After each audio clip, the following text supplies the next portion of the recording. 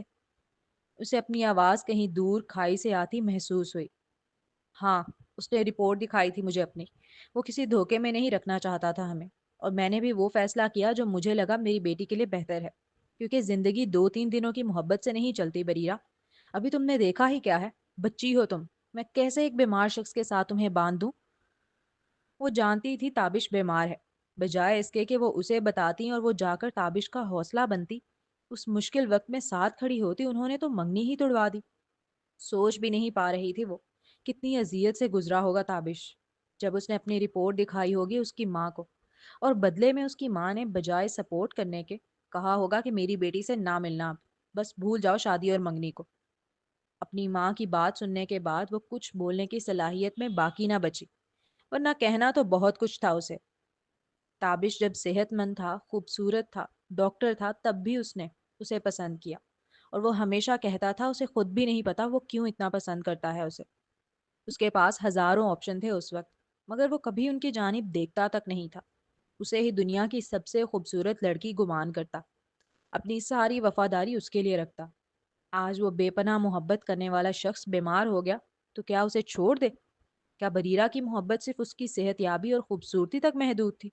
نہیں، جیسے اس نے روح سے چاہا تھا ویسے بریرہ نے بھی اپنی روح سے چاہا تھا اسے۔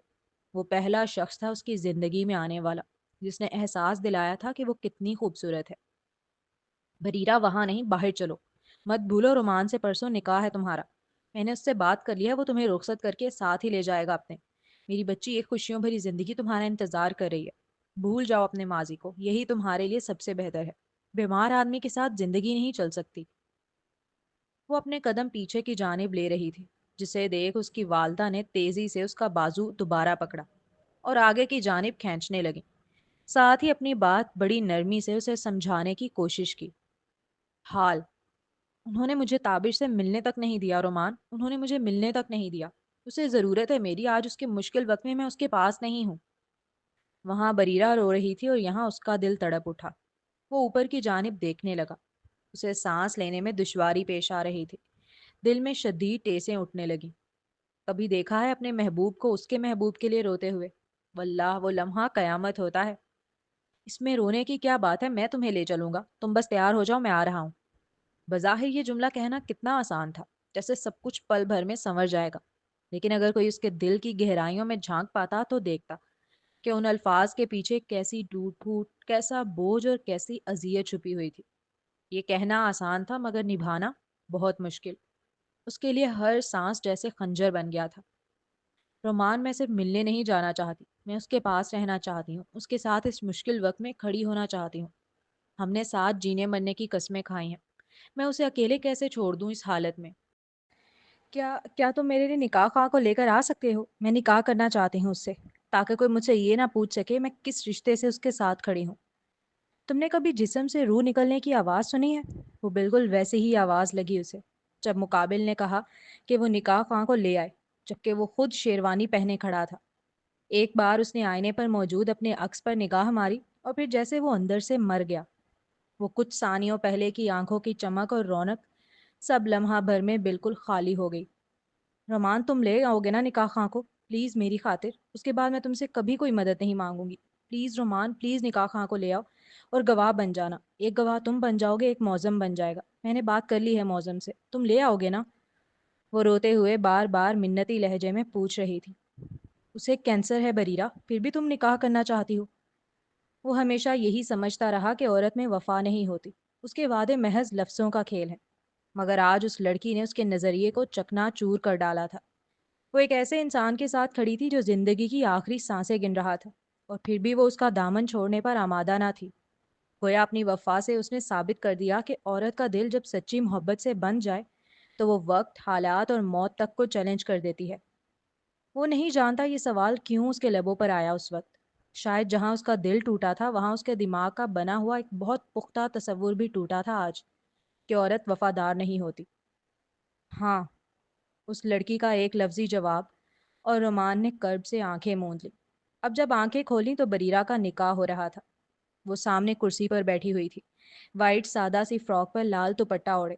وہ سب ہسپتال کے وارڈ میں تھے۔ نکاح خواہ نے اس کے سامنے ہی بریرہ اور تابش سے ایجاب و قبول کروایا۔ وہ اور معظم گواہ بنے۔ وہ پہلا ایسا گواہ تھا جس کے ہاتھ لرز رہے تھے سائن کرتے وقت۔ اس نے ایک بار بریرہ کی جانب دیکھا، وہ مسکراتے چہرے کے ساتھ احسان مند نظروں سے اسے ہی تک رہی تھی، پھر بیڈ پر بیٹھے لڑکے کی جانب۔ اس کی نگاہوں میں بھی تشکر تھا، اور پھر اپنے دل پر مانو بوجھ رکھ کر پتہ نہیں کیسے اس نے خود کو سائن کرتا ہوا پایا۔ اس نے خود نکاح کروایا تھا اس کا، یہ غم اب زندگی بھر ساتھ رہنے والا تھا۔ ارے ڈسٹ بن یہیں رکھا تھا میں نے، کہاں چلا گیا، میں لاتا ہوں۔ معظم کہتا ہوا ڈسٹ بن تلاش کرنے لگا۔ تابش کو شدید کھانسی ہو رہی تھی، ساتھ ہی الٹی بھی آنے لگی۔ اس میں اتنی جان بھی نہیں تھی کہ وہ اٹھ کر واش روم تک جا سکے۔ وہ بہت نڈھال سی حالت میں تھا۔ ایسے میں رومان نے دیکھا کہ بریرہ فوراً کھڑے ہو کر اس کے پاس آئی ہے اور اس کی کمر سے ہلانے لگی۔ وہ لڑکی گھنیا نہیں رہی تھی اس کی حالت سے، بلکہ اس کے ساتھ کھڑی رہی، یہاں تک کہ تابش نے الٹی کی تو اس نے اپنے ہاتھ میں شاپر پکڑ کر جلدی سے اس کے منہ سے لگا دی۔ کہنے کو اگر وہ ایسے دیکھتا تو اسے گھن آ جاتی، لیکن اس لمحے وہ ایک عورت کی وفا دیکھ رہا تھا۔ یہ لمحہ جیسے اس کے دل کو جا کے لگ گیا ہو۔ اتنی ہی وفا وہ اپنے لیے چاہتا تھا کسی عورت سے۔ انتخاب غلط نہیں تھا اس کا، بس شاید لیٹ ہو گیا تھا۔ تابش اس سے پہلے اس لڑکی کے دل پر قابض ہو گیا، اس کی وفائیں اپنے نام کرنے میں کامیاب ہو گیا۔ تابش کو جب اس نے پہلی بار دیکھا تو اسے فیل آیا جیسے پہلے بھی اس سے کہیں ملا ہے، مگر کہاں یہ یاد نہیں، اور اس لمحے جس حالت میں وہ تھا وہ یاد کرنا بھی نہیں چاہتا تھا۔ اس نے مبارکباد نہ دی، ہمت ہی نہ ہوئی، بس وہ الٹے قدم لے لگا، یہاں تک کہ وارڈ سے باہر آ گیا اور تیزی سے چلنے لگا۔ چلتے چلتے یکدم اس نے بھاگنا شروع کر دیا اور بھاگتے بھاگتے اپنی گاڑی میں آ کر بیٹھا۔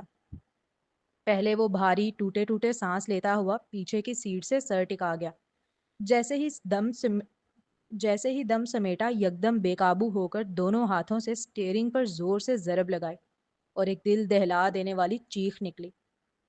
اس کی چیخ اتنی کربناک تھی کہ لگا دیواریں بھی لرز اٹھی۔ کیوں میرے ساتھ ہی کیوں؟ اب وہ دونوں ہاتھوں سے اپنا چہرہ چھپائے پھوٹ پھوٹ کر چیخ چیخ کر رو رہا تھا۔ ہر آنسو میں شکوہ تھا، ہر چیخ میں بکھر جانے کا درد، اور ابھی وہ رو ہی رہا تھا کہ اسے اپنے برابر میں کسی کے بیٹھے ہونے کا احساس ہوا۔ اس نے فوراً اس کی جانب دیکھا۔ وہ بریرہ تھی، مگر آج والی بریرہ نہیں، وہ تو کئی سالوں پہلے والی بریرہ تھی، وہی بریرہ جسے اس نے روم کے اندر سرشاری میں جھومتے رقص کرتے دیکھا تھا۔ وہ لمحہ جیسے وقت کی قید سے نکل کر دوبارہ اس کی آنکھوں کے سامنے زندہ ہو گیا تھا، اور وہ ایسے ہی تو ہر وقت نظر آتی تھی اسے۔ جاری ہے۔ تو جی جناب، آج کی ایپیسوڈ جتنی سیڈ تھی، میں اتنی وہ ہوئی ہوں نا کہ مطلب میں کچھ بول نہیں سکتی آج۔ لٹرلی مجھ سے کچھ نہیں بولا جائے گا۔ مطلب پہلے جو بھی علیشبا کے ساتھ ہوا اس نے مجھے بہت ڈیپلی ہٹ کیا۔ لائک ایک لڑکی جو مرضی کرے، مطلب جس طرح کا مرضی کام ہو، وہ طوائف تک ہو، لیکن ایک جب اس کی عزت پہ ہاتھ ڈال رہا ہے ایک لڑکا، تو آپ کیسے اس کو جسٹیفائی کر سکتے ہیں؟ مجھے بہت برا لگا، لٹرلی بہت برا لگا، اور میں اس وقت کا انتظار کر رہی ہوں جب زمر کو پتہ چلے گا کہ اس نے کیا کیا ہے علیشبا کے ساتھ۔ دیکھنے کو وہ بہت چھوٹی سی بات تھی کہ ٹھیک ہے گھر والوں کو کہ اس کے نظر میں ویسے ہی کوئی عزت نہیں تھی اور اب بھی کوئی اتنا خاص فرق نہیں پڑا، لیکن ایک لڑکی کو بہت برے طریقے سے ہرٹ کرتا ہے یار۔ مطلب کوئی آپ کو ہراس کرے، اف، میں لٹرلی اس ٹائم کا ویٹ کر رہی ہوں کہ جب زمر کو پتہ چلے گا کہ اس نے کیا کیا۔ تو خیر، اور جو اینڈنگ سین تھے وہ تو پھر ناقابل بیان ہے نا، کہ ایک دم سے کیا ہو گیا۔ مطلب بہت برا لگا، مجھے بہت برا لگا۔ اب یہ نہیں مجھے سمجھ آ رہی مجھے بریرہ کے لیے برا لگ رہا ہے، مجھے رومان کے لیے لگ رہا ہے، یا مجھے تابش کے لیے برا لگ رہا ہے۔ آئی ڈونٹ نو مجھے کس کے لیے برا لگ رہا ہے، لیکن مجھے بہت زیادہ برا لگ رہا ہے۔ میں کچھ نہیں آج بول سکتی۔ آپ لوگوں کو جو اچھا لگے آپ لوگ کمنٹس میں ضرور بولیں کیا کہنا چاہیں گے آج کے ایپیسوڈ میں، کیونکہ میں تو اسپیچ لیس ہو گئی ہوں۔ مطلب ایک دم سے ایسا ٹوسٹ آیا ہے کہ آپ کی، مطلب میں پروسیس ہی نہیں کر پا رہی۔ تو خیر، امید ہے آپ لوگ اچھے کمنٹس کریں گے، تو چینل کو ضرور سبسکرائب کریں، بیل آئیکن بھی پریس کر دیں۔ ملتے ہیں نیکسٹ ایپیسوڈ میں، تب تک کے لیے اللہ حافظ۔